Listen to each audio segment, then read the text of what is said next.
સરકારમાં ઈવી વપરાશ વધારવા મંત્રી પ્રવીણ માણીનો સંકલ્પ।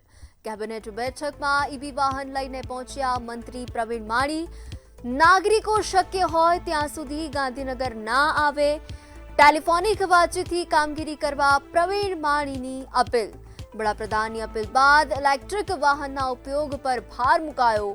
ટુ વ્હીલર ફોર વ્હીલરમાં ઈવીનું શ્રેષ્ઠ ઓપ્શન ઉપલબ્ધ। હું પોતે પણ ઈવી અને સાયકલનો ઉપયોગ કરું છું, પ્રવીણ માણીનું નિવેદન સામે આવ્યું।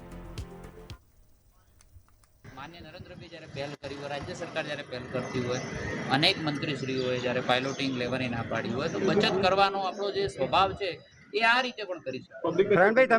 પ્રવીણભાઈ આ એક જ દિવસ પૂરતું હશે કે પછી કાયમ માટે જ્યાં સુધી મેં નિર્ણય એવો કરેલો છે કે આપણે 50% ઈવીનો ઉપયોગ પ્રવાસ દરમિયાન કરવો જોઈએ, અને જ્યાં પણ ચાર્જિંગ ઇન્ફ્રા ન હોય એના માટે પણ અમે હાલ ક્લાઇમેટ ચેન્જ ડિપાર્ટમેન્ટ અને એના દ્વારા વિચારી રહ્યા છે, જેથી કરીને વધુમાં વધુ ચાર્જિંગ ઇન્ફ્રા પણ વધે, જેથી કરીને કોઈ લોંગ પ્રવાસે કરવા ઈચ્છતો હોય